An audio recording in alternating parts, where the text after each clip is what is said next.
नेत्यांपासून ते राजकारणापर्यंत प्रत्येक घडामोडीवर बारीक नजर ठेवणारा तुमचा हक्काचा लोकल न्यूज प्लॅटफॉर्म ठाणे दर्पण, ठाण्याचं खरं प्रतिबिंब. बेघर, निराधार आणि आर्थिकदृष्ट्या दुर्बल कुटुंबातील मुलांना शिक्षणाच्या मुख्य प्रवाहात आणण्याच्या उद्देशाने सुरू करण्यात आलेल्या ज्ञानगंगा फिरती शाळा या महत्त्वाकांक्षी उपक्रमाला अद्यापही प्रत्यक्षात सुरुवात झालेली नाही. शासन स्तरावर निर्णय, निधी मंजुरी आणि प्रस्ताव प्रक्रिया पूर्ण होणे, उपक्रम रखडल्याने शिक्षणापासून वंचित असलेल्या मुलांची प्रतीक्षा मात्र दिवसेंदिवस वाढत चालली.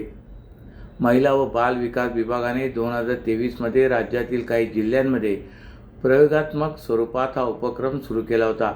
झोपडपट्ट्या, सिग्नल परिसर, उड्डाणपुलाखाली वास्तव्यास असलेल्या मुलांपर्यंत थेट शिक्षण पोहोचवण्यासाठी बसच्या माध्यमातून फिरती शाळा चालवली जात होती. नियुक्त शिक्षकांच्या मदतीने या मुलांना नियमित शिक्षण दिले जात होते. सुरुवातीच्या काही महिन्यात उपक्रमाला चांगला प्रतिसाद मिळाला, मात्र निधीचा पुरवठा खंडित झाल्यानंतर हा प्रकल्प अडचणीत सापडलाय. निधी अभावी प्रशासनाला उपक्रम थांबवावा लागला. तरीही काही काळ संबंधित संस्थांनी स्वखर्चातून तो सुरू ठेवण्याचा प्रयत्न केलाय, मात्र आर्थिक मर्यादा आड आल्याने अखेरीस उपक्रम पूर्णपणे बंद पडलाय. त्यानंतरही या योजनेच्या पुनर्जीवितासाठी सातत्याने पाठपुरावा करण्यात येत होता. याच पार्श्वभूमीवर राज्य मंत्रिमंडळाने मे 2025मध्ये पुन्हा एकदा उपक्रम सुरू केला. राज्यातील 29 महापालिका क्षेत्रांमध्ये फिरती शाळा सुरू करण्यासाठी सुमारे 8 कोटी रुपयांच्या निधीस मान्यता देण्यात आली. इच्छुक संस्थांकडून प्रस्ताव मागवण्यात आले असून ठाणे जिल्ह्यातून 30हून अधिक संस्थांनी अर्ज सादर केले होते. छाननी प्रक्रिया पूर्ण करून अल्पावधीत उपक्रम सुरू केला जाईल अशी माहिती त्यावेळी देण्यात आली होती. मात्र प्रत्यक्षात 1 वर्ष उलटूनही या उपक्रमाची अंमलबजावणी सुरू झालेली नाही. परिणामी शिक्षणाच्या प्रतीक्षेत असलेली शेकडो मुले आजही शिक्षणापासून वंचित आहेत. घोडबंदर रस्ता संपूर्णपणे फेरीवाला मुक्त करण्याचे आदेश देतानाच रस्त्याची प्रलंबित कामे 31 मेपर्यंत कोणत्याही परिस्थितीत पूर्ण करण्याचे निर्देश ठाणे महापालिका आयुक्त सौरभ राव यांनी काल संबंधित अधिकाऱ्यांना दिलेत. आयुक्त राव यांनी आता मिशन मोडवर काम सुरू केल्याने पावसाळ्यात नागरिकांना खड्डेमुक्त आणि मोकळ्या रस्त्यांचा अनुभव मिळण्याची चिन्हे आहेत. माजिवडा येथील महापालिकेच्या नागरिक संशोधन केंद्रात आयुक्त राव यांची महत्त्वाची बैठक घेऊन मान्सूनपूर्व कामाचा ॲक्शन प्लॅन मांडलाय. या बैठकीस अतिरिक्त आयुक्त संदीप माळवी, प्रशांत रोडे, सर्व उपायुक्त, सर्व सहाय्यक आयुक्त व विविध विभागांचे विभाग प्रमुख उपस्थित होते. या बैठकीतून ठाणेकरांसाठी, विशेषतः घोडबंदर परिसरात राहणाऱ्या नागरिकांसाठी एक महत्त्वाची बातमी समोर आली. पावसाळ्यापूर्वी शहरातील वाहतूक कोंडी आणि स्वच्छतेवर मात करण्यासाठी ठाणे महापालिका आयुक्तांनी कडक पवित्रा घेतलाय. घोडबंदर रस्ता पूर्णपणे फेरीवाला मुक्त करण्याचे आदेश देतानाच रस्त्याची प्रलंबित कामे 31 मेपर्यंत कोणत्याही परिस्थितीत पूर्ण करण्याचे निर्देश त्यांनी दिलेत. संपूर्ण घोडबंदर रस्ता फेरीवाला मुक्त करण्याचे निर्देश संबंधित उपायुक्त व सहाय्यक आयुक्तांना यावेळी दिलेत. माजिवडा, मानपाडा, वर्तकनगर या परिसरात रात्री उशिरापर्यंत अनधिकृतपणे व्यवसाय करणाऱ्या फेरीवाल्यांवर संपूर्ण मान्सून संपेपर्यंत दैनंदिन कारवाई सुरू राहिली पाहिजे असे निर्देशही त्यांनी दिलेत. केंद्रीय माध्यमिक शिक्षण मंडळाच्या 10वीच्या परीक्षेत 99.6% गुण मिळवून उत्तीर्ण झालेल्या ठाण्यातील सुरभी रानडे या विद्यार्थिनीने बोलताना यशामागचे रहस्य सांगितले. माझ्या पालकांनी कधी अभ्यासासाठी दबाव टाकला नाही, यामुळे आज मी हे यश संपादन करू शकले असे तिने स्पष्ट केले. केंद्रीय माध्यमिक शिक्षण मंडळाच्या CBSE 10वी परीक्षेचा निकाल नुकताच जाहीर झाला आहे. शहरातील बहुतांश शाळांचा निकाल 100% लागला असून अनेक विद्यार्थ्यांनी 90%पेक्षा अधिक गुण मिळवत यश संपादन केले. राममूर्ती रोड परिसरातील पीपल एज्युकेशन सोसायटीच्या इंडो स्कॉट्स ग्लोबल शाळेची विद्यार्थिनी सुरभी रानडे हिने तब्बल 99.6% गुण मिळवून यश संपादन केले. ती राज्यातील अव्वल विद्यार्थ्यांपैकी एक असल्याचा दावा शाळा प्रशासनाने केला आहे. तिच्याबद्दल सर्वत्र कौतुक होत असून त्याचबरोबर शाळेसाठीही अभिमानाची बाब मानली जाते. दरम्यान शाळेतील इतर विद्यार्थिनीही उल्लेखनीय कामगिरी करत शाळेचे नाव उंचावले आहे. सई खेडेकर आणि संकल्प शिंदे यांनी प्रत्येकी 96.6% गुण मिळवले, तर श्रेयस खुले यांनी 96% गुण मिळवत यश मिळवले. सुरभी रानडे हिने बोलताना परीक्षेत मिळालेल्या यशामागचे रहस्य सांगितले. कराटे आणि संगीत या दोन्ही क्षेत्रामध्ये सक्रिय आहे. आठवड्यातील शनिवार आणि रविवार या दिवशी संगीत शिकण्यासाठी जाते. तर आठवड्यातील 2 दिवस सायंकाळी 2 तास कराटेचा सराव करते. भविष्यात अभियांत्रिकी क्षेत्रात करिअर करण्याची इच्छा आहे असे ती सांगितले. परीक्षेत मिळालेल्या यशामध्ये पालकांचे आणि शिक्षकांचे मोठे योगदान असल्याचे तिने सांगितले. माझ्या पालकांनी मला नेहमीच पाठिंबा दिला. पालकांनी कधीही अभ्यासासाठी दबाव टाकला नाही. तसेच शिक्षकांनी प्रत्येक टप्प्यावर मार्गदर्शन केले आणि माझ्या शंकांचे निरसन केले. यामुळे आज मी हे यश संपादन करू शकले असे तिने सांगितले. अभ्यास सातत्याने, आनंदाने आणि आवडीने करा असा सल्ला तिने भविष्यात 10वीची परीक्षा देणाऱ्या विद्यार्थ्यांना दिला आहे. सुरभी, काय सांगशील? मोठं यश जे आहे तुला संपादन झालेलं आहे, कोणाला हा सर्व हे श्रेय दिले? सो ह्याचं सगळं श्रेय माझ्या टीचर्सना, स्कूलला आणि मुख्यतः आई बाबा, आजी आजोबा सगळ्यांना जातं आहे. त्यांच्या हेल्पमुळे आणि सपोर्टमुळेच मी एवढं मोठं यश प्राप्त करू शकले. So thank you to them.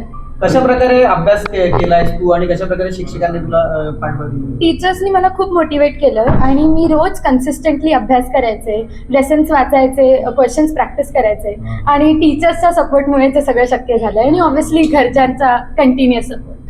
विद्यार्थ्यांना काय आव्हान करेल, कशा प्रकारे अभ्यास केला पाहिजे तुझ्या यश मिळवण्यासाठी? छान अभ्यास अगदी एन्जॉय करून करा. रोज कन्सिस्टंटली थोडा थोडा अभ्यास केला तरी नक्की यश मिळेल. आनंदाने अभ्यास करा. पुढची वाटचाल कशी होती? मला आता JEE साठी प्रयत्न करायचा. आज के जमाने में क्या नहीं है ठाने में, देखा नहीं होगा शहर ऐसा जमाने में, शब्द कम पड़ जाएंगे खूबियां गिनाने में। चलो जाने जाने चलो जाने जाने चलो जाने चलो जाने आज के जमाने में क्या नहीं है ठाने में, नजरें घुमाओ खुशियां लुटाओ, दिल का आशिया बताओ बताओ, चलो जाने चलो जाने चलो जाने चलो। सर्व नागरिकांना आवाहन करण्यात येत आहे की सध्या डासांमार्फत पसरणाऱ्या डेंग्यू या आजाराचा प्रसार रोखण्यासाठी प्रत्येकाने पुढील प्रमाणे कार्यवाही करावी. डेंग्यू आजार एडिस इजिप्ती हा डास चावल्याने होतो. या डासांची पैदास साचलेल्या किंवा साचवलेल्या स्वच्छ पाण्यामध्ये होते. 8 दिवसांपेक्षा जास्त दिवस पाणी उघडे व साचून राहिल्यास त्यात डास अंडी घालतात. अंड्यांच्या अळ्या तयार होऊन पुढे डास तयार होतात. यासाठी आपल्या घरातील पाणीसाठे उदाहरणार्थ बॅरल्स, पिंपे, टाक्या, हौद, रांजणे इत्यादी दर आठवड्याला रिकामे करून घासून पुसून कोरडे करून पुन्हा भरावे. 1 दिवस कोरडा दिवस म्हणून पाळावा. पाणी साठ्यांना घट्ट झाकणे बसवावीत किंवा जुनी साडी, चादर, धोतर यांनी बांधून झाकून ठेवावीत, म्हणजे डास त्यात जाऊन अंडी घालणार नाहीत. घराच्या गच्चीवर, आजूबाजूला, अंगणात कोठेही पाणी साचू देऊ नये.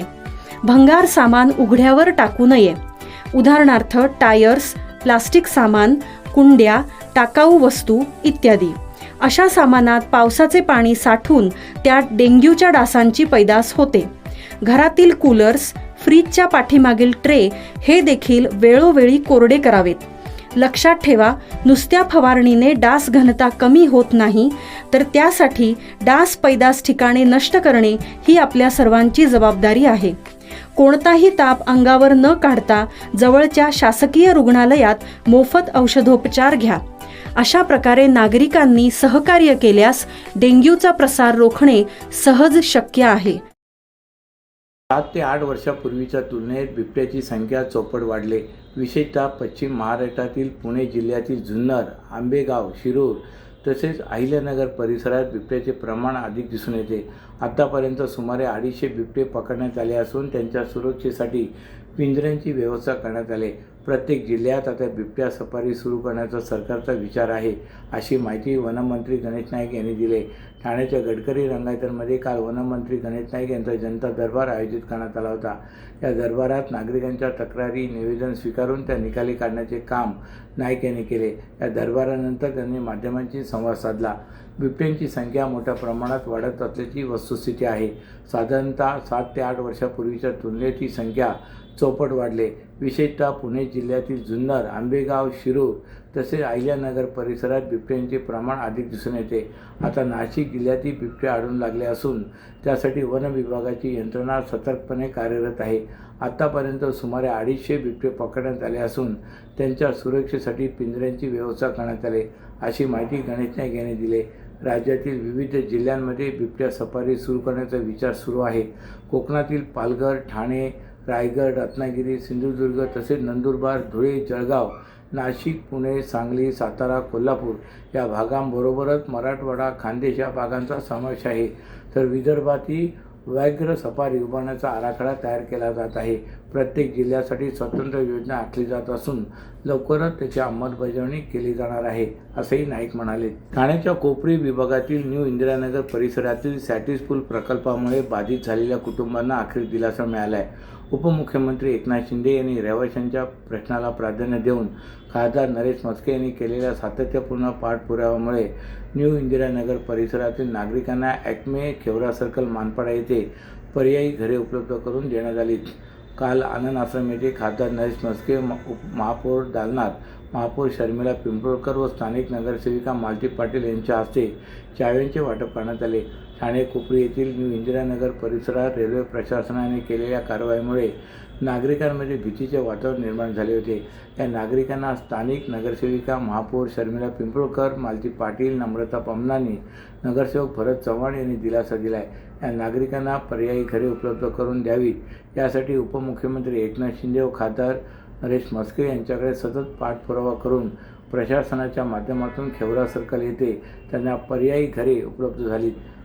बुधवारी टेंबेनाका आनंद आश्रम येथे खासदार नरेश म्हस्के यांच्या हस्ते प्रातिनिधिक स्वरूपात 10 बाधित रहिवाशांना घरांच्या चाव्यांचे वाटप करण्यात आले. तर उर्वरित रहिवाशांना महापौर शर्मिला पिंपळकर, सभागृह नेते हनुमंत जगदाळे, ज्येष्ठ नगरसेवक राम रेपाळे, स्थानिक नगरसेविका मालती पाटील यांच्या हस्ते चाव्यांचे वाटप करण्यात आले. या रहिवाशांना पर्यायी घरे मिळाल्याबद्दल त्यांनी सर्वांचे आभार मानलेत. यावेळी रोहित पिंपळकर, रमाकांत पाटील, संतोष सातरकर, विकास पाटील यांच्यासह नागरिक मोठ्या संख्येने उपस्थित होते. अशाच नव्या आणि ताज्या बातम्यांसाठी ठाणे दर्पणच्या पेजला लाईक करा आणि फॉलो करायला विसरू नका.